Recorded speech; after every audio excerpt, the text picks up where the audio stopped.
O que é que a gente está fazendo durante essa série? A gente está ouvindo na Bíblia o que vem a ser a igreja. O que é a igreja? Esse é o tema. Nós vimos que no Velho Testamento a revelação progressiva de Deus nos ensina que a igreja é viver com Deus no centro da vida. Ele estava lá no centro do acampamento, no centro da principal cidade de Israel.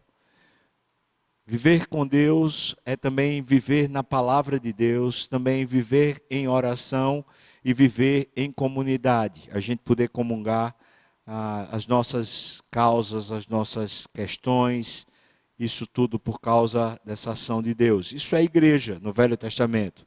Quando a gente chega no Novo Testamento, nós temos várias figuras, analogias, que nos revelam o que vem a ser igreja. E então nós seguimos pelo menos dois modelos. O modelo de Jerusalém, nós descobrimos que ali nós vemos que a igreja era fiel no ensino da palavra de Deus, que eles ofertavam cada um liberalmente, conforme as suas posses, os seus recursos, portanto eles sustentavam. Descobrimos que eles partiam pão à semelhança de Jesus, e isso gerava essa comunidade, porque eles faziam de casa em casa. E descobrimos também que eles tinham uma profunda paixão pelo Senhor, uma busca e uma vontade de ter intimidade com Deus. Por isso eles estavam sempre orando, fosse no templo, ou fosse em casa, fosse na sinagoga, ou fosse na beira de um lago, de um rio, eles estavam lá buscando a Deus para orar. Isso no sentido externo, mas no sentido interno eles tinham profunda reverência a Deus. Eles suportavam todos da comunidade que estavam com alguma necessidade, à medida que cada um tinha o seu recurso. Eles tinham uma constante paixão pelo Senhor e um entusiasmo profundo, gerado pela alegria da presença de Deus e uma humildade. Estavam prontos para qualquer coisa.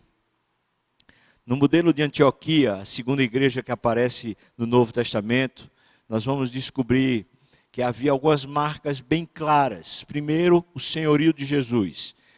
Todos estavam com a missão da vida submetida ao projeto de Deus, uma submissão. Eles todos estavam crescendo e amadurecendo espiritualmente, e isso acarretava inclusive em crescimento de números. Mais pessoas se convertiam.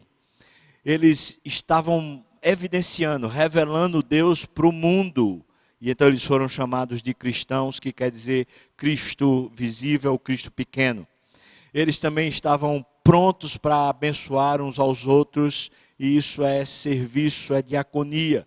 E eles estavam prontos para viver plenamente a vocação deles na cidade onde eles estavam, ou mesmo indo para outros lugares do mundo, como foi o caso de Paulo e Barnabé, que seguiram para alcançar outros lugares por causa do Evangelho. Então eu coloquei um resumo, foi a igreja é o povo que se submete ao governo de Cristo e cresce espiritualmente a cada desafio. O coronavírus é um desafio, a gente está crescendo em fé. Assim, dessa maneira, Deus é visto na terra através da mutualidade, cada um serve ao outro e abençoa o outro na comunidade de fé, e também através do serviço. É assim que Deus é visto na terra, quando a gente vai para lá, para o trabalho, para onde a gente vai, e em vez de a gente fazer porque tem que fazer, ou fazer para ganhar dinheiro, a gente faz porque a gente ama e adora Deus e quer que Ele seja honrado na nossa vida. Isso é uma vida de igreja no modelo de Antioquia. Quando a gente passa isso, a gente pergunta, existem mais igrejas que a gente poderia seguir o modelo? Por exemplo, a igreja de Éfeso, né? A carta que Paulo escreve aos Efésios é maravilhosa. John Stott fala que aquilo ali é uma nova sociedade em Cristo Jesus. Certamente a gente teria muito que aprender com a carta de Éfeso. Mas a gente vai hoje para o Supremo Pastor.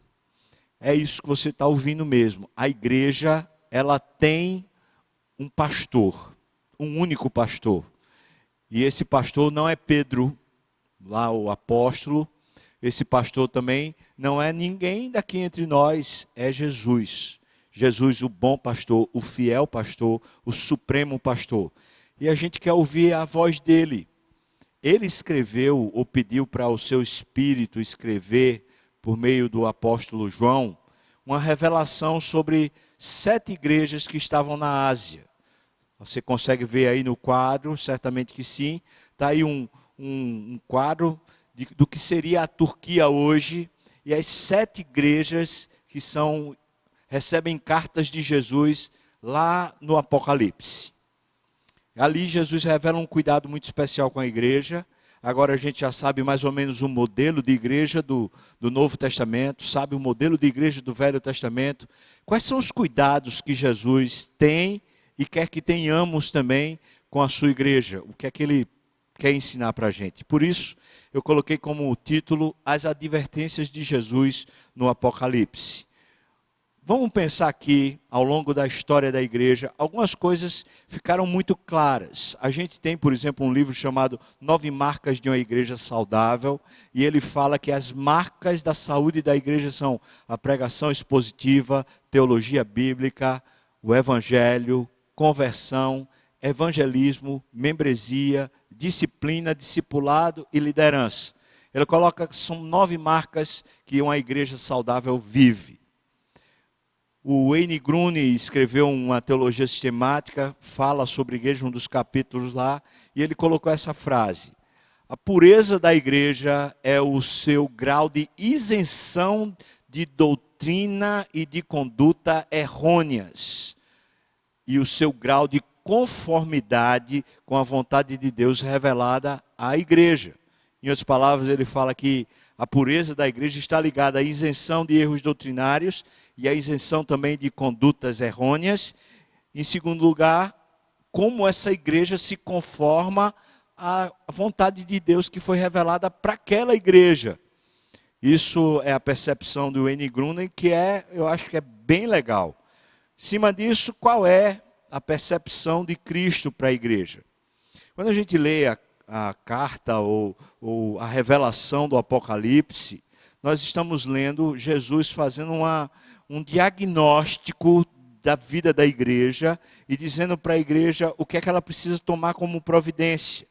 São 7 igrejas, como lhes falei, e esses diagnósticos de Jesus, eu entendo que não se refere apenas àquelas igrejas na localização geográfica, mas é como se Jesus soubesse que qualquer igreja que vai existir, ou que já existiu, ela vai passar por fases. E ao longo da sua jornada, uma hora ela é a igreja de Éfeso, outra hora ela é a igreja de Sardes, outra hora ela é a igreja de Tiatira, outra hora ela é a igreja de Filadélfia, outra hora ela é a igreja de Esmirna. Ou seja, à medida que a igreja vai mudando ao longo da sua história, ela vai passando por novas fases, e o diagnóstico de Jesus para cada fase dela está revelado lá em Apocalipse. Então a gente vai para lá, eu peço que você abra, por favor, em Apocalipse capítulo 2, e aí a gente vai lendo, à medida que a gente for lendo, a gente vai descobrindo o que é que Jesus pensa, por exemplo, a respeito da igreja de Éfeso, que é a primeira igreja que aparece. Você deve estar vendo na tela, eu espero que você esteja vendo. Acompanhe comigo o que é que Jesus fala para aquela igreja. Ele diz: eu conheço as tuas obras, tanto o teu labor como a tua perseverança. Jesus está elogiando. E que não podes suportar os homens maus. Está falando dentro da igreja, homens maus dentro da igreja. E que puseste à prova os que a si mesmos se declaram apóstolos e não são, ou seja, vocês testaram a vocação efetiva e aqueles que se supunham serem líderes e eloquentes, vocês puseram à prova. E os achastes mentirosos, ou seja, vocês rejeitaram, porque eles não eram. Também Jesus diz: tens perseverança e suportastes provas. Veja só, eles suportaram provas por causa do meu nome e não te deixaste esmorecer. Ou seja, uma igreja fiel. Passou por luta, passou por até assaltos internos de falsos líderes, de gente que estava querendo fazer mal à igreja, usurpando essa liderança, e eles perseveraram, e eles foram fiéis. Mas ele coloca pontos a melhorar. Versículos 4 e 5 ele diz: eu tenho, porém, contra ti, que abandonaste o teu primeiro amor. A devoção, aquele apego, aquela paixão por Cristo. Você abandonou isso. Lembra-te, pois, de onde caíste, arrepende-te e volta à prática das primeiras obras. Volta de novo àquela devoção. Lembra? Apegada à palavra, apegada à oração, submetendo a vida ao pastoreio de Jesus para que Ele comande e faça o que Ele quiser. As marcas que a gente vê lá na igreja de Jerusalém e na igreja de Antioquia. Volta à prática das suas primeiras obras. E se não, eu venho a ti e moverei do seu lugar o teu candeeiro, caso não te arrependas. Está falando que vai mover a liderança espiritual que Ele colocou lá.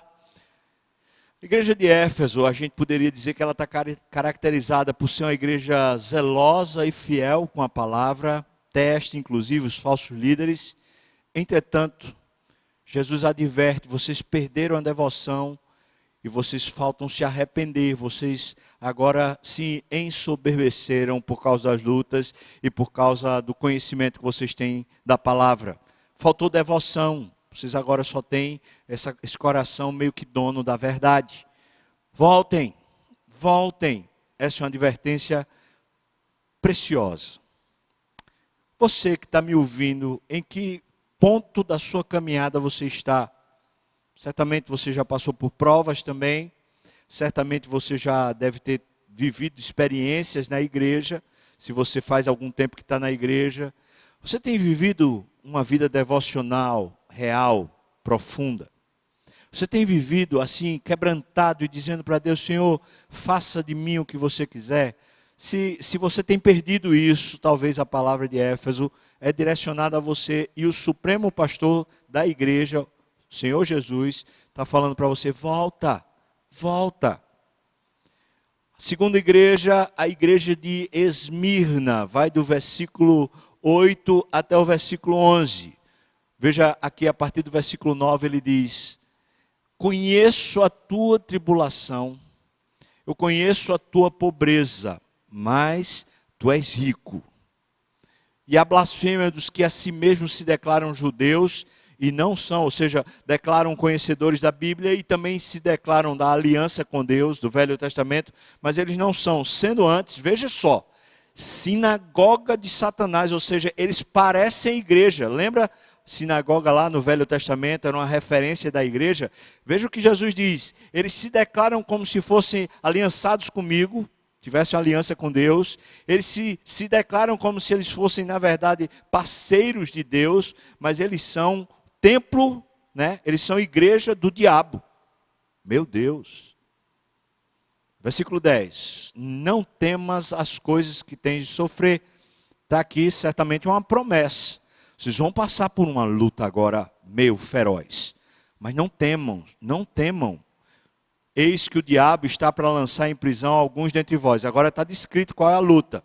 Vão ser perseguidos e vai ter irmãos que vão ser colocados na prisão para ser dispostos à prova.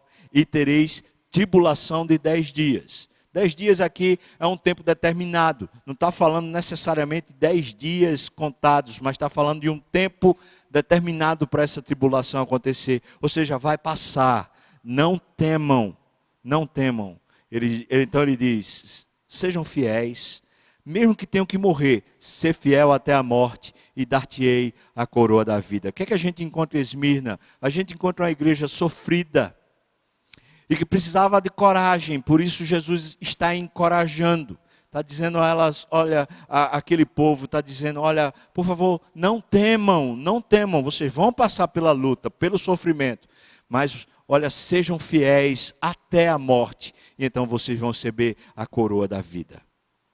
Próxima igreja é a igreja de Pérgamo. A igreja de Pérgamo, ainda no capítulo 2, a partir do versículo 12, mas a gente vai ler aqui a partir do versículo 13 e veja o que ele diz. Eu conheço o lugar em que habitas. É Jesus falando. Onde está o trono de Satanás? Está falando da cidade. E eu não vou me deter muito nesses aspectos geográficos, mas certamente ele está falando da cidade e de como havia um poder ali, que era um poder maligno.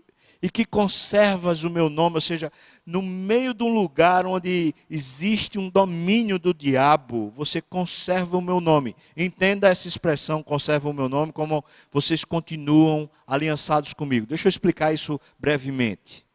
Quando você se casa, né, no caso da tradição brasileira, é quando se casa um homem ou uma mulher, a mulher adquire o nome do homem, o nome da família do homem. Então é mais ou menos isso. Ele está dizendo, você conserva o meu nome. A igreja não é a noiva de Cristo.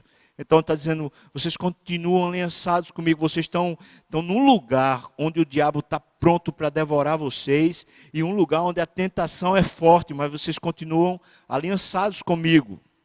E que vocês não negaram a minha fé. Veja que a fé que ele está falando não é a fé qualquer, é a fé que se tem nele, de verdade. Não é fé na fé, é a fé em Cristo. Então vocês conservam o meu nome e não negaram a minha fé. Ainda nos dias de Antipas, a minha testemunha, meu fiel, o qual foi morto entre vós, onde Satanás habita. Mais uma vez ele se refere ao lugar ser um lugar demoníaco. Então ele diz, agora eu queria que vocês melhorassem algumas coisas. Versículos 14 a 16 ele diz, tenho todavia contra ti algumas coisas, pois que tens aí, veja só, os que sustentam a doutrina de Balaão. E ele explica, o qual ensinava a Balaque a armar ciladas diante dos filhos de Israel para comerem coisas sacrificadas aos ídolos e praticarem a prostituição. A gente poderia explicar sobre Balaão, um sacerdote que tem lá no Velho Testamento, que foi contratado por dinheiro para poder levar Israel a um tropeço espiritual, a fim de que Deus não abençoasse mais a nação e eles fossem tomados pelos amalequitas. É bem resumido o que eu falei, certamente teria muito o que dizer, mas veja, a doutrina de Balaão é esse apego ao dinheiro, se é que eu posso resumir bem. É um apego ao dinheiro, é um apego às facilidades, é um apego ao conforto. Ele diz, tem gente no meio de vocês que sustenta, que ensina, que propaga esse apego ao dinheiro, apego ao conforto. E ele diz, o Balaão, sabe o que é que ele falava? Fazia, por causa do apego ao dinheiro, ele suscitava os filhos de Israel a, ver só, comerem coisas sacrificadas aos ídolos e a praticarem a prostituição. Era a consequência da doutrina de Balaão, ou seja, para você ter uma vida confortável, para você ter a sua riqueza, você faz qualquer negócio. É mais ou menos isso a doutrina de Balaão.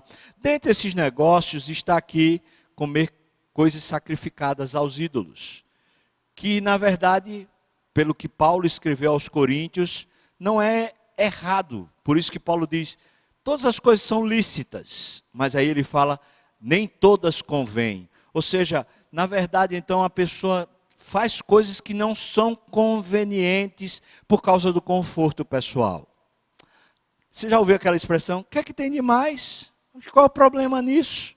É isso a doutrina de Balaão, ou seja, para eu ter o meu conforto pessoal, para ter as coisas que eu quero, então eu simplesmente não estou mais prestando atenção naquilo que é conveniente. Todas as coisas são lícitas, mas nem todas convêm. Então eu termino me tornando inconveniente por causa da doutrina de Balaão. E ele continua, e praticam prostituição. Precisa ser mais claro. Ou seja, é por causa das minhas necessidades, é por causa das minhas carências. Eu tô assim, né, me sentindo só, a minha esposa já não me dá mais atenção, então a mulher fala, o meu marido é um carrasco, é bruto, ele é indiferente, então eu estou assim, precisando. O meu conforto termina gerando comportamentos que a Bíblia claramente diz que é contrário. Por um lado ele diz, você se torna inconveniente, você pratica coisas que não são convenientes, como comer carnes sacrificadas a ídolos, e a outra é você realmente vai e se torna imoral, indecente, você pratica coisas que a sua consciência já diz claramente, está errado, não faça. E é interessante que as duas coisas normalmente estão ligadas, por isso que é doutrina de Balaão. Quando alguém começa a dizer, quer que tem demais, quer que tem demais, e por causa da sua conveniência pessoal, começa a fazer coisas inconvenientes, logo, logo ela também estará praticando prostituição. Logo, logo estará flertando com o que não deve. E quando eu falo flertando, seja uma pessoa casada, começa a flertar com outra, ou seja uma pessoa que é solteira e começa a flertar com, sei lá, nights e raves e coisas que vão comprometer a saúde espiritual. Está falando assim, Tens aí, veja, os que sustentam essa doutrina da frouxidão para o conforto pessoal. Ou seja, para eu me sentir bem, o que é que tem de mais? Quem começa a dizer o que é que tem de mais, daqui a pouco vai terminar fazendo besteira e besteira grave. Ele está falando isso.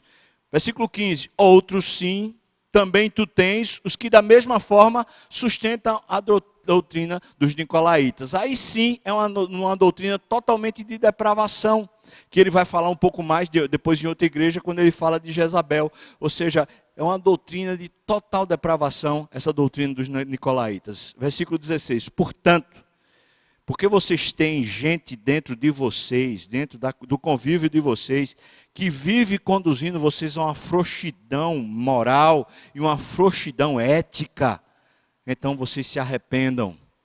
Portanto, arrepende-te. E veja, senão venho a ti sem demora. Quem vai comparecer sou eu. E contra eles eu pelejarei com a espada da minha boca. A espada da boca do Senhor é a Bíblia. E o que ele está dizendo é que tais pessoas inconvenientes que vivem sustentando a doutrina de Balaão e sustentando a doutrina dos nicolaítas, tais pessoas, elas serão de alguma maneira feridas pela palavra. Jesus está dizendo, eu vou comparecer pessoalmente e vou ferir com a minha palavra, eu vou ferir essas pessoas. Espada não é um instrumento de defesa, é um instrumento de ataque. E Jesus está dizendo, eu vou atacar. Então se arrependa. Ele está dizendo que você que vive nessa prática pode ter certeza que vai chegar a espada do Senhor, a Bíblia vai chegar a um ponto de lhe corrigir e lhe ferir, se for necessário para a sua restauração. Então a igreja de Pérgamo tem os pontos positivos, ela conserva a aliança com Cristo, o nome de Cristo, não nega a fé nele, entretanto ela substitui a palavra de Deus, o firme fundamento, por ideologias e deixava entrar no seu meio idolatria e imoralidade. Essa igreja faltava arrepender-se. Deixa eu perguntar para você, como é que está a sua jornada espiritual? Você tem sido uma pessoa que tem realmente buscado, diante de Deus, uma vida que agrade a Deus? Coisas que não tem nada de mais em si, mas elas são inconvenientes. Não estão proibidas pela Bíblia, mas elas são inconvenientes, elas provocam mal, pelo menos provoca muitas vezes uma licenciosidade. Talvez um grande exemplo disso seria, por exemplo, a pessoa está tomando uma cerveja num barzinho. Ora, a Bíblia não proíbe, não vai encontrar em lugar nenhum uma proibição disso, mas certamente esse lugar não convém. A nossa sociedade, a cerveja, ela ganhou uma referência negativa na nossa sociedade, Brasil. Aí veja o nome da cerveja, proibida, devassa. O que é que você acha? Está querendo passar a imagem de que é uma coisa boa? De que é uma coisa santa, joia, produtiva? Não, é que é um tipo de perdição mesmo. Aí você diz assim, eu não vejo nada demais. E a Bíblia não vai condenar o consumo da cerveja, mas certamente não convém. Mas peraí, o que é que tem de mais? Veja só, esse é o ponto. O que é que tem de mais? Normalmente quem argumenta o que é que tem de mais, qual o problema que tem nisso, quem argumenta assim, pode ter certeza que ela, por causa desse argumento, vai terminar tropeçando. E vai terminar precisando que a espada do Senhor Jesus venha e substitui a palavra de Deus por essas ideologias de conforto, essas ideologias de eu quero ter a minha vida, eu preciso ter a minha vida do meu jeito, a vida que eu tanto desejo. Vai vivendo essa ideologia para tu ver, isso não é igreja. E quem está dizendo isso é o pastor da igreja, é o Senhor Jesus. Ele está falando para você. Próxima igreja, Tiatira. E veja o que ele diz, capítulo 2 ainda, nós vamos ler aqui a partir do versículo 19. Diz, eu conheço as tuas obras, eu conheço o teu amor, eu conheço a tua fé, o teu serviço, a tua perseverança. Eu sei que as tuas últimas obras são mais numerosas do que as primeiras. Ou seja, ele quando olha fala, é operosa essa igreja, ela está lá fazendo, ela está agindo, é uma igreja que está na missão, está lá, viva, ativa. Mas tem coisas para melhorar. Do versículo 20 até o versículo 21 ele diz, tenho porém contra ti, quem tem é o Supremo Pastor, o tolerares a essa mulher Jezabel, agora ele falou, que a si mesmo se declara profetiza. Lembra da igreja de Éfeso? Testou quem era apóstolo, não aceitou. Agora está dizendo aqui que a igreja de Tiatira tem uma liderança, que ele chama aqui de Jezabel. Uma referência feminina do Velho Testamento, de uma bruxa, de uma mulher que casou-se com o rei Acabe e tornou o império, o governo de Acabe e Israel, um declínio moral, um declínio espiritual, porque todo mundo passou a adorar deuses estranhos. Aquela mulher era uma bruxa, aquela mulher era uma feiticeira, era como se fosse uma mulher que realmente vivia fazendo macumba. Essa expressão que é usada agora. Você tolera isso, você tolera uma pessoa que não tem seriedade com Deus, que vive, na verdade, cheia de mandinga, que vive como se fosse uma liderança, né? Que a si mesmo se declara profetiza. Não somente, vê só, essa pessoa não somente ensine, mas ainda seduza os meus servos a praticarem prostituição e a comerem coisas sacrificadas aos ídolos. Não é interessante que a mesma coisa lá dos que sustentam a doutrina de Balaão, termina fazendo a mesma coisa, ou seja, vão comer as coisas sacrificadas aos ídolos, o que é que tem de mais? O que é que tem de mais? E a prostituição vai ser praticada. Mais uma vez, veja que a relação é bíblica.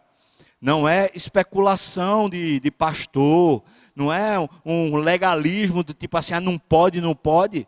Pode. Não a prostituição, mas o comer a carne sacrificada a ídolo, está lá em Efésios. Pode, mas se teu irmão tropeçar por causa disso, então não coma mais. Está lá lá em Coríntios. Ou seja, essa liberdade que a gente tem, não é uma liberdade vigiada, mas é uma liberdade que a gente tem para amar a Deus. E por isso, muitas coisas não convêm. Agora, os versículos 24 ao 25, ele diz: digo todavia a vós outros, os demais de Tiatira, ou seja, esses que não estão ligados diretamente a essa Jezabel, né? Digo a vós outros, os demais de Tiatira, a tantos quantos não têm essa doutrina e que não conheceram, como eles dizem, vê só, as coisas profundas de Satanás. E a ideia que Jesus está tratando aqui é uma ironia. Ou seja, esse pessoal que vivia nessa prostituição e que vivia nesse que é que tem de mais, eles se julgavam muito profundos espiritualmente, tipo assim, isso não me contamina, isso não tem problema nenhum. Jesus está chamando isso de profundidades ou as profundezas do diabo, porque profundidade espiritual é que não é. Alguém que é profundo espiritualmente, é maduro espiritualmente, deixa de comer a carne sacrificada a ídolo com prazer e alegria, dizendo: Senhor, como Tu és merecedor de toda honra e de toda glória. Mas aqui Jesus então com sarcasmo fala, olha que eles alegam que eles conhecem profundamente, a profundidade deles é do diabo. Ele continua: outra carga não jogarei sobre vós, tão somente conservai o que tendes até que eu venha. Então, por favor, vocês que não fazem parte desse círculo, vocês que não fazem parte desse tipo de doutrina, dessa frouxidão aí, então vocês, por favor, se mantenham no que vocês já têm. É impressionante que quando a igreja vive assim, existem grupos de pessoas que têm esse, o que é que tem de mais, o que é que tem de mais, e se acham muito espirituais, normalmente vão detratar, vão maltratar aqueles que dizem assim: rapaz, eu não vou não, eu não vou, isso é inconveniente, isso não é bom. Porque parece que é infantil. Ah, que besteira, tu és muito menino. É mais ou menos isso. Então Tiatira tinha obras, ou seja, não faltava atividade na igreja, eram cada vez mais numerosas, tinha amor, tinha fé, tinha serviço, tinha perseverança, que eram conhecidos por Cristo. Cristo diz: eu estou vendo, eu vejo isso. No entanto, essa igreja ela é permissiva com uma liderança imoral. Porque essa mulher certamente não foi colocada por Jesus para ser liderança da igreja. Essa liderança imoral que ensina aos membros a imoralidade sexual e inconveniências. Por isso estava essa mulher e todos que andavam com ela. Desculpa, não é uma mulher, é uma figura. Ou seja, podia ser até um homem, mas é como aquela figura de Jezabel, uma encantadora, uma feiticeira, porque tinha um jeito, tinha um encanto nela, nessa figura que seduzia. E as pessoas estavam vivendo nas profundidades do diabo, achando que estavam vivendo nas profundidades espirituais. Sardes, agora no capítulo 3, veja o que ele diz, a partir do versículo 4. Tens em Sardes umas poucas pessoas que não contaminaram as suas vestiduras e andarão de branco junto comigo, pois elas são dignas. Isso já é a parte positiva.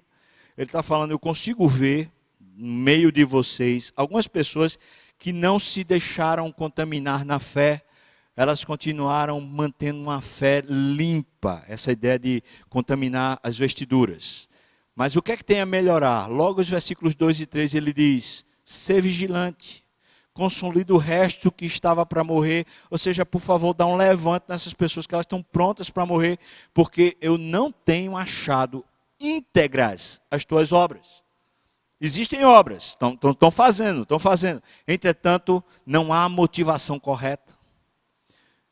Não é só a motivação que não é correta, o jeito também não é correto, é o jeito do diabo. Eu não vejo íntegras as tuas obras na presença do meu Deus. Versículo 3. Lembra-te, pois, do que tens recebido e ouvido, a obra de Cristo, a palavra de Deus. O que se ouve numa igreja séria é isso, é o que? É a palavra de Deus. Então, lembra-te, pois, do que tens recebido e ouvido, guarda-o e arrepende-te.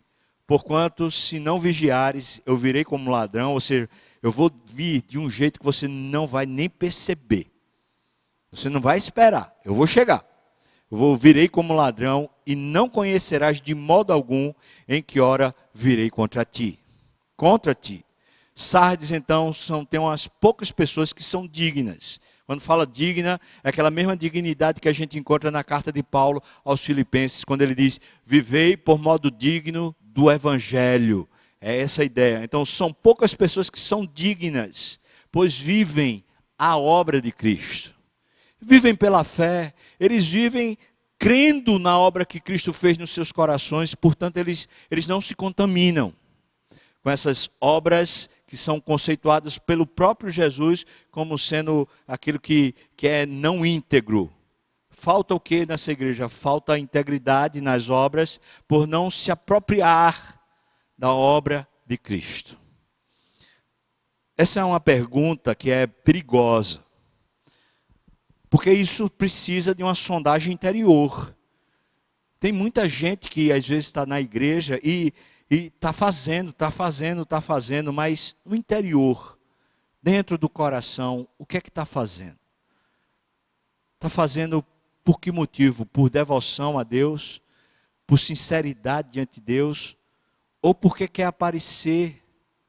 Ou porque quer uma recompensa de Deus? Ou porque quer de alguma maneira manter um território, dizer aqui é meu e ninguém tasca? Bom, se as motivações forem ruins, está faltando integridade. Ou seja, o que é que adianta, por exemplo, se fosse o meu caso, eu ser pastor, e mesmo que abrisse a Bíblia, se o meu coração, o desejo que eu tivesse era um desejo de ser dono, de ser o que manda, de ser o reconhecido, certamente eu seria como Sardes. Isso vale para mim como vale para qualquer outro membro da igreja. O ponto de avaliação é esse. Você que tem servido, quando você olha para o Senhor Jesus, realmente é por causa dele, é por causa de amor a ele, é por causa de apego a ele? Ou é porque você tem uma necessidade de aparecer, uma necessidade de se afirmar? Preste atenção, irmão, porque senão eu venho contra você, disse Jesus. E você nem vai perceber, eu venho, e vai ser sorrateiramente. De repente eu chego e quebro as suas pernas. Eu venho contra você. Filadélfia. Filadélfia é um exemplo de igreja. Só tem coisa boa para falar.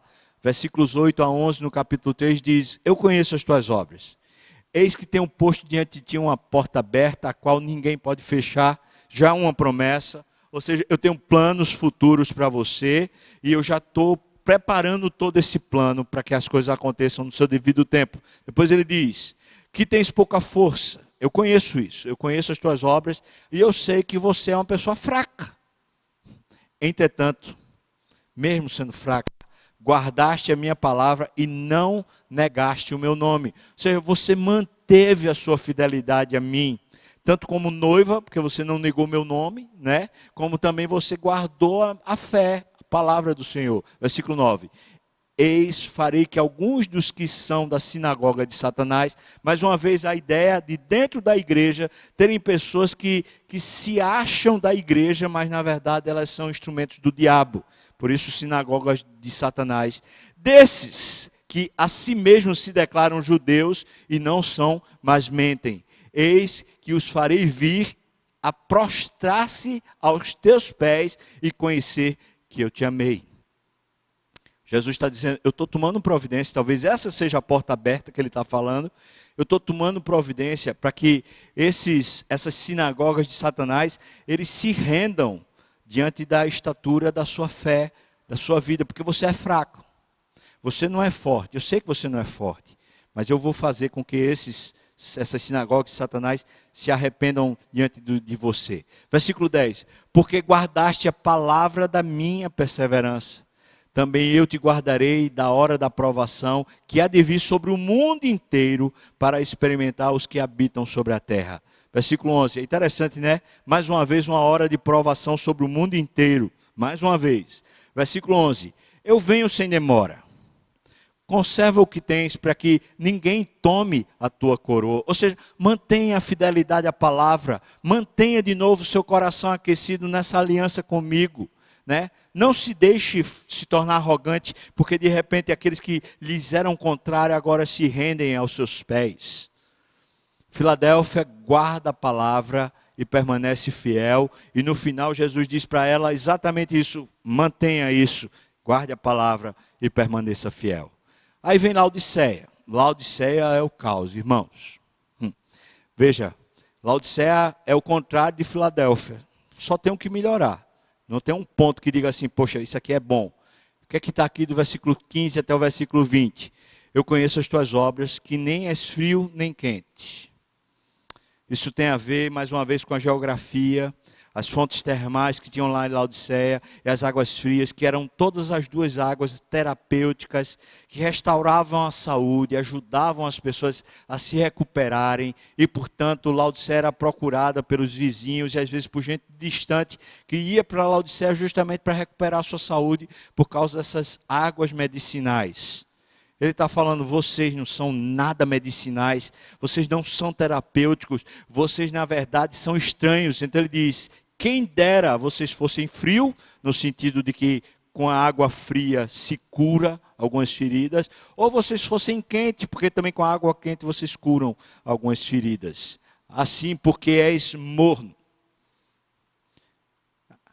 Quando a gente lê e não sabe a história geográfica, essas coisas todas, a gente fica pensando assim, mas é tão bonzinho um banho morno, não é? Tão bonzinho.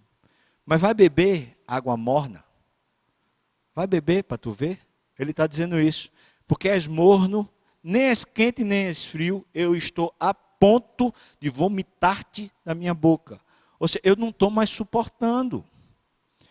Você é indiferente ao meu agir. É isso que ele está falando, irmão.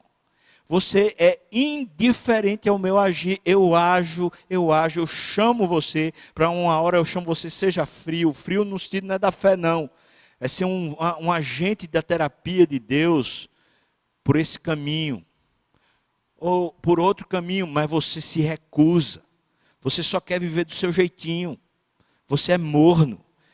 Pois dizes, veja por que é que ele é morno, pois dizes, eu estou rico, estou abastado, eu não preciso de coisa alguma. Sabe por que é que ele vive nessa mornidão? Porque é arrogante. É como se dissesse assim, não preciso de nada. Por que é que eu tenho que me submeter a Cristo? Por que é que eu tenho que me submeter a esse projeto, a esse plano, a essa coisa? Não, eu não vou fazer isso não. Deixa eu fazer do jeito que eu quero. Morno. Não é usável por Deus. Não tem como Deus usar você para abençoar pessoas. Por quê? Porque você é dono do seu nariz. Você diz, eu já sei, eu já posso, eu já tenho. Você é o dono. Ele está falando, você se acha. e você nem sabe, né? E nem sabes que tu és infeliz. Sim, tu és miserável, pobre, cego e nu. Portanto, infeliz aqui é uma referência a você ser nessas qualidades: miserável, pobre, cego e nu. Você é arrogante, no caso aqui essa igreja é arrogante, ela acha que já se sabe que ela é boa, e no entanto ela vive uma vida infeliz. Por quê? Porque ela é miserável, pobre, cego e nu. Versículo 18. Aconselho-te. Não é lindo Jesus usar assim essa expressão? Porque ele podia simplesmente ser ríspido. Mas ele está dizendo assim: eu quero ser terapêutico com você. Aconselho-te que de mim, compres ouro refinado pelo fogo para te enriqueceres, vestiduras brancas para te vestires, a fim de que não seja manifesta a vergonha da tua nudez, e também colírio para ungires os olhos, a fim de que vejas. Quando Jesus diz aqui o versículo 18, ele está dizendo: eu recomendo, aconselho você a olhar para a obra que eu fiz por você. A você se dedicar à obra que eu fiz por você. Eu salvei você. E todas as expressões que tem aqui: ouro refinado, vestidura branca, esse colírio, tudo isso tem a ver com o que Jesus fez na cruz, quando ele transformou, nos tirando do império das trevas, e agora nós somos filhos de Deus, e agora o que habita em nós é o poder do Espírito. Portanto, é a suficiência de Deus que faz a gente salgar a terra e iluminar o mundo. Não é a nossa suficiência, não são os nossos recursos, mas é o poder do Espírito dentro de nós. É por isso que ele está dizendo: eu recomendo a você que você se volte para a obra que eu fiz para você, para poder você ser de novo ou quente ou frio, conforme o desígnio de Deus. Versículo 19. Eu repreendo e disciplino a quantos amo. É por isso que eu estou lhe aconselhando isso. Sê, pois, zeloso e arrepende-te, volte atrás. Deixe dessa coisa, dessa arrogância. Volte atrás, se submeta. Coloque-se no seu lugar. Vá buscar de novo a Deus. Deixe que a obra de Cristo inunde de novo o seu coração e você fique cheio de amor por Deus, a ponto de você poder dizer para Deus: Senhor, pode me usar do jeito que tu quiseres, eu quero realmente te servir. Vá, se arrependa. Versículo 20. Eis que estou à porta e bato. O que significa que ele não está dentro, não é, irmão? Porque se ele estivesse dentro, para que ele estava batendo na porta? Então nessa igreja Jesus está fora. Ele diz: eu estou à porta e bato. Ele diz: se alguém ouvir a minha voz, no meio da igreja, no meio dessa conduta de arrogância, tem alguém que está ouvindo a minha voz. Se alguém ouvir a minha voz e abrir a porta, entrarei em sua casa, cearei com ele e ele comigo. Ele não está chamando a pessoa para ser salva, ele está falando com a igreja. O que ele está dizendo é: vocês perderam a comunhão comigo, eu não consigo nem entrar, eu não consigo nem participar do culto de vocês. Vocês são muito arrogantes. É isso que significa ser morno. É essa arrogância de não viver debaixo dos planos de Deus, não viver submisso à obra de Cristo, não viver adorando a Deus. Ele diz: volta, eu estou batendo, deixa eu entrar, eu quero ser íntimo seu. Sabe, irmão, nossa arrogância tem impedido a gente de ter intimidade com Deus. Eu pergunto para você: como é que você está? Você tem vivido assim, se deleitando e se consagrando, se dedicando ao ministério de Cristo para que Ele lhe use do jeito que quiser? Ou você tem se tornado o dono da bola, o dono da vez? Agora não, agora eu sei fazer. Quando eu faço, aí as coisas acontecem. Quando finalmente eu mexo em alguma coisa, brilha, fica bom. É assim? É assim? Aconselho que você volte para a obra da cruz. Que lá você compre uma roupa boa, que é dada pelo sangue de Cristo, que lhe purifica. Que você adquira ouro refinado, ou seja, o valor de Deus sendo dado a você. E que você adquira o colírio, para que você finalmente volte a ver Deus, em vez de ficar olhando para o seu umbigo e se achando muito bom.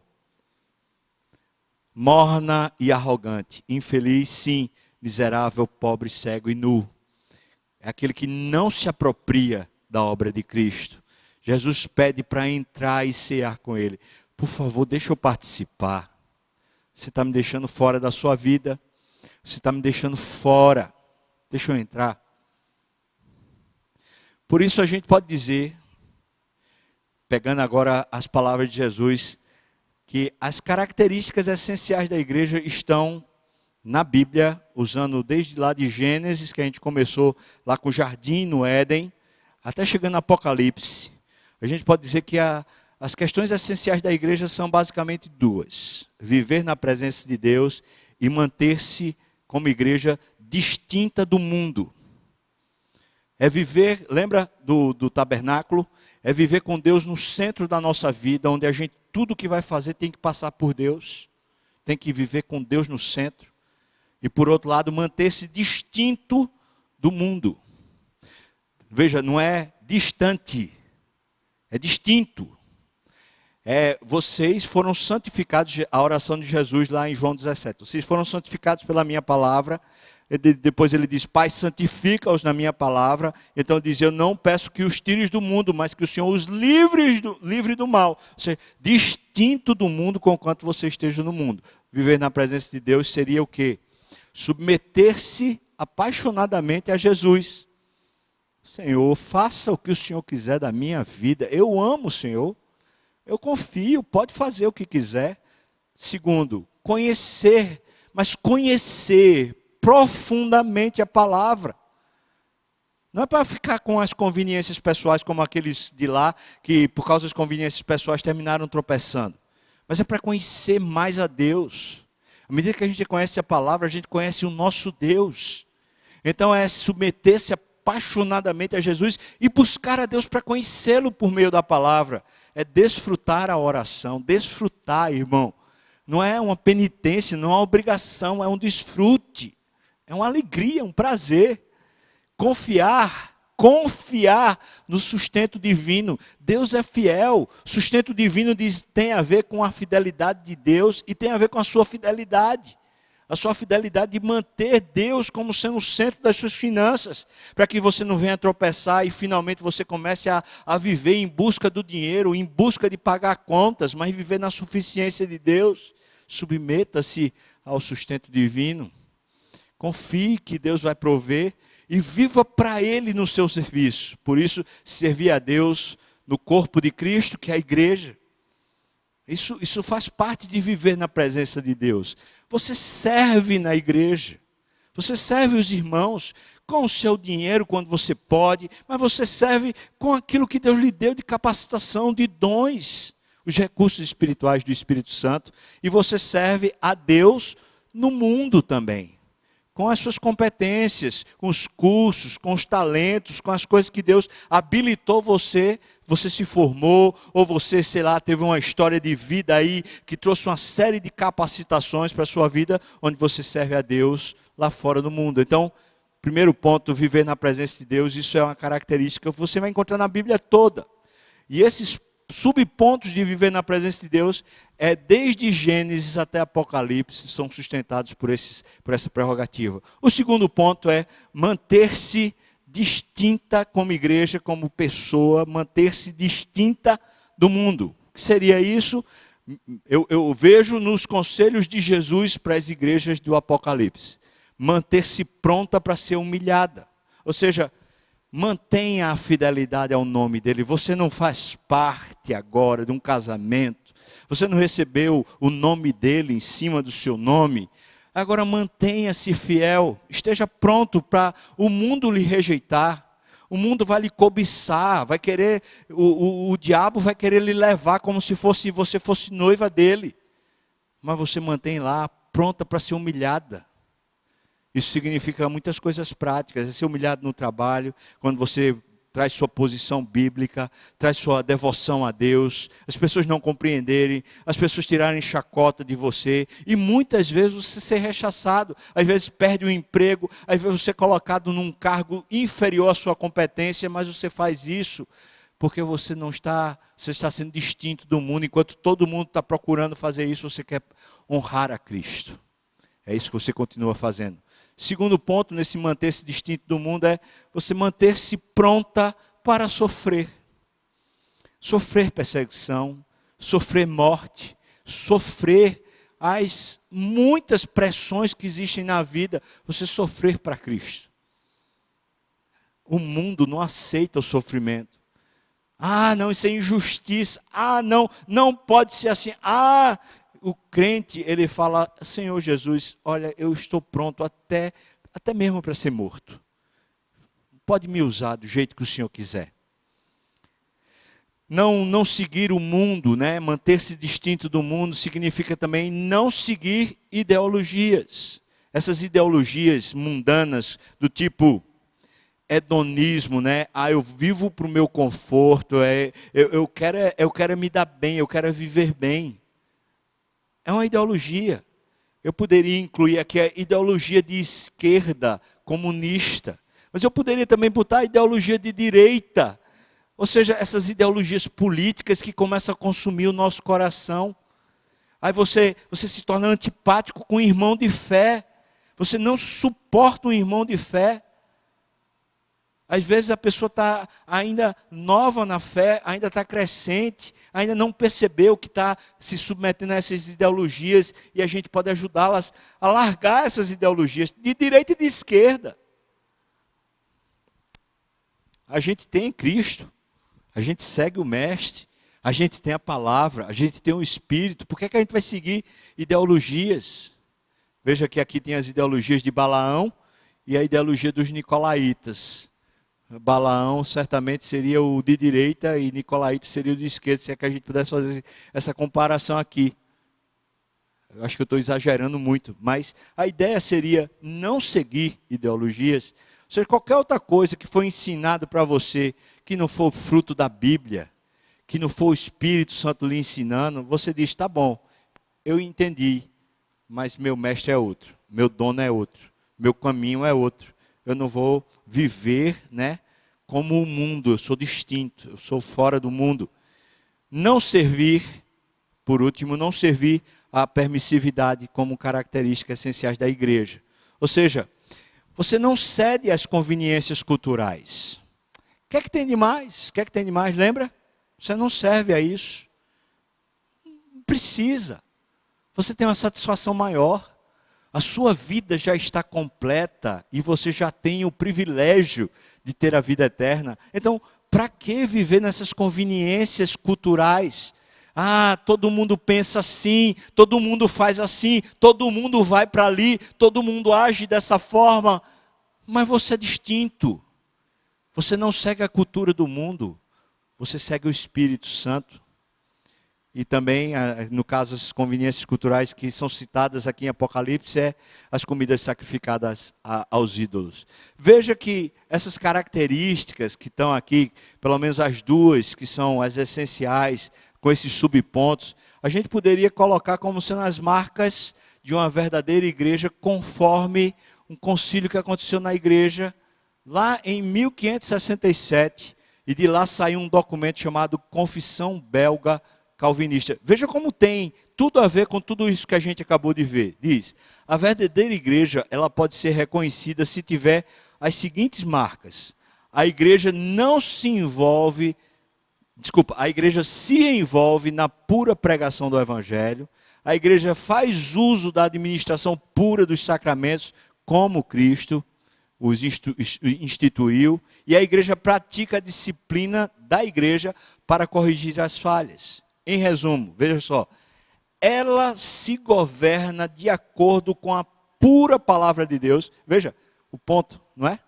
O tempo todo palavra de Deus, a vida de Deus, ela se governa de acordo com a pura palavra de Deus, rejeitando todas as coisas contrárias a ela e mantendo Jesus Cristo como a única cabeça. Isso é um documento escrito em 1567, irmãos. Mas é baseado na Bíblia. É por isso que a gente estuda e chega aqui, nesse ponto. Por estas marcas pode-se ter a certeza de reconhecer a verdadeira igreja. E ninguém deve ser separado dela. O sentido aqui que ele coloca no final é que qualquer pessoa que se aparte dessas características básicas não é igreja. É seita, é o que for, mas não é igreja. Então, poderia colocar assim a distinção. Fiel ao exercício da pregação da palavra. Então, se você chega num lugar que se chama igreja, mas o que é pregado lá é ideologia, O que é pregado lá é para o conforto pessoal, é a vida do jeito que você quer, sem a instrução da palavra. Não é igreja, não tem um fiel exercício da pregação da palavra. Segundo, os sacramentos é o sinônimo da nossa vida comunitária. É por isso que para fazer parte da igreja, você tem que ser batizado, é o primeiro sacramento. O segundo sacramento é a ceia, e a comunhão é dada apenas aos crentes que fazem parte do corpo de Cristo, conforme Jesus ensinou, Jesus instituiu. Ou seja, uma igreja que deva ser igreja, ela deve permanecer nisso. Ou seja, a pessoa que é batizada, que faz a confissão de fé, que diz, olha, de fato ele me salvou e agora eu vivo para ele. E a pessoa que participa da ceia é a pessoa que de fato diz, eu agora vivo para ele.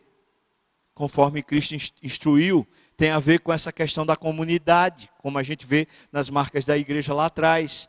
E por último, o fiel exercício da disciplina. Ou seja, assim como Jesus em Apocalipse vai e traz advertência e fala, olha, eu vou corrigir, eu vou vir com a minha espada da minha boca, eu vou vir como um ladrão para poder corrigir você, para consertar esses erros.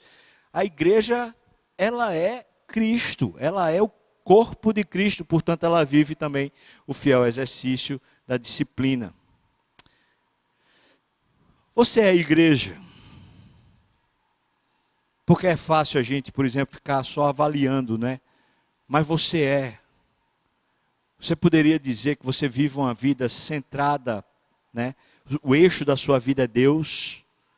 Você de fato vive a vida para Deus e com Deus. Deus é quem governa você e, portanto, você quer conhecê-lo mais, você busca na palavra, você vive uma vida de oração, você vive uma vida comunitária, você serve e abençoa as pessoas, e lá na sua profissão você vive para Deus, você trabalha para Deus, é Deus que é para ser glorificado e conhecido lá. Você é assim? Porque se está faltando isso, você tem que pensar se de fato é a igreja conforme as Escrituras. Não conforme A, B ou C, mas conforme as Escrituras. Você é a igreja? Segunda questão, você realmente tem sido distinto do mundo, não para viver condenando o mundo, nem para viver se isolando do mundo, mas distinto, ou seja, a sua essência é outra.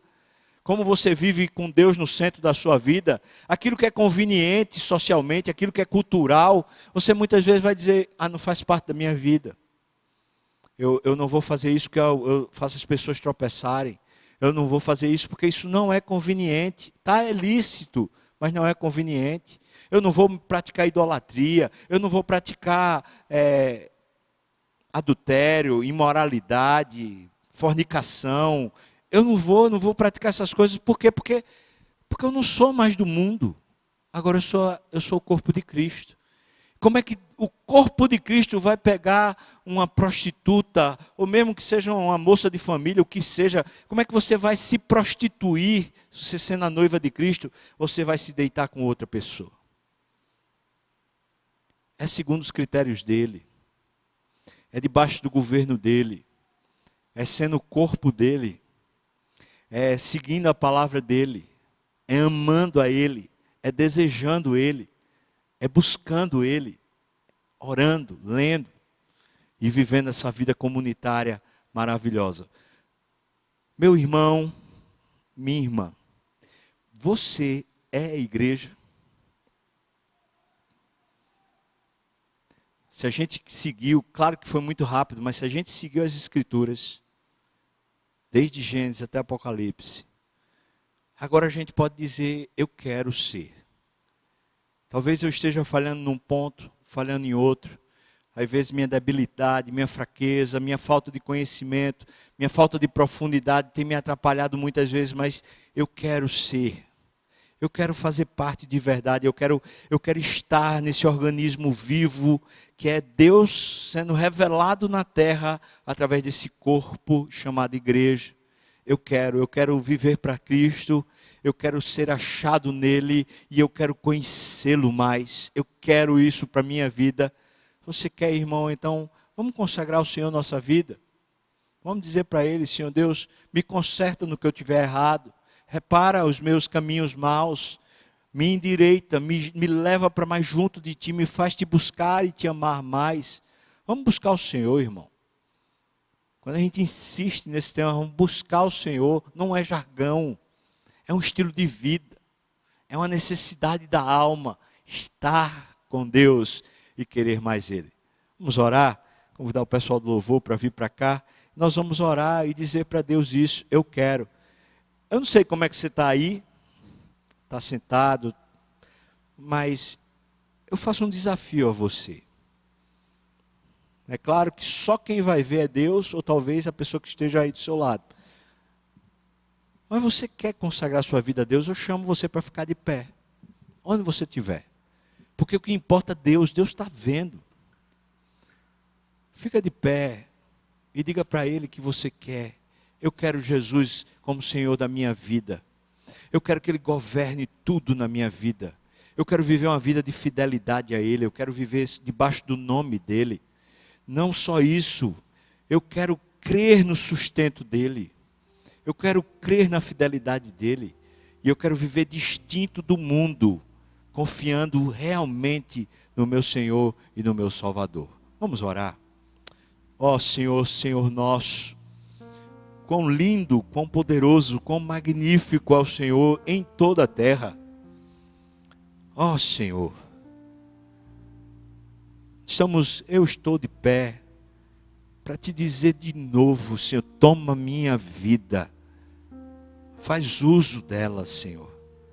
Senhor, se eu tenho me apegado em algum grau ao mundo, se eu tenho agido de alguma forma inconvenientemente, Senhor, se tem alguma coisa dentro de mim que está num caminho mau, eu te peço, traga, Senhor, do teu bálsamo, do teu ensino, da tua cobertura, da tua correção, traga para mim, Senhor.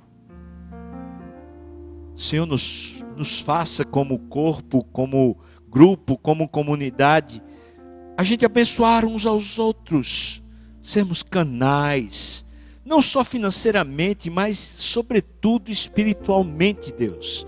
Ajudarmos uns aos outros a não tropeçar. E se alguém estiver tropeçando, a gente possa ser uma tábua, um esteio, ou mesmo um chão que pode levantar a pessoa para viver essa vida de fé. Ajuda-nos assim, Senhor. Ajuda-nos a crer que amanhã, o Senhor já tem guardado para nós a sua bênção. Ajuda-nos a crer que no dia de amanhã o Senhor tem um maná da gente já. E que é a tua fidelidade que vai sustentar a gente todos os dias da nossa vida. Certamente a bondade e a misericórdia do Senhor estarão conosco todos os dias da nossa vida. Faz-nos crer, Senhor Deus, que não depende do nosso esforço, mas depende da tua graça. E ao mesmo tempo faz-nos viver, Senhor Deus, o nosso trabalho, a nossa labuta, o nosso esforço, viver plenamente para que o Senhor seja glorificado na terra, para que o teu nome seja exaltado e o Senhor se torne visível para o mundo, para os ímpios. Não o nosso nome, mas o teu nome, Senhor. Não a nossa glória, mas a glória do Senhor. Encha a terra, Senhor Deus. Usa-nos para a tua glória. Nos faz assim canais que abençoam. Nos faz viver uma vida bem junto de ti, Senhor. E bem distinta do mundo, para que a tua glória cresça cada dia mais e a gente te conheça mais e mais também. Eu te peço isso, Senhor, no nome de Jesus. E que a graça do nosso Senhor e Salvador Jesus Cristo, o amor de Deus, o nosso querido e amado Pai, a comunhão, o consolo, a bênção, o poder, o avivamento do Espírito venha sobre nós, o povo do Senhor, não só agora, mas até quando Ele voltar e nos chamar de volta para si. Aleluia!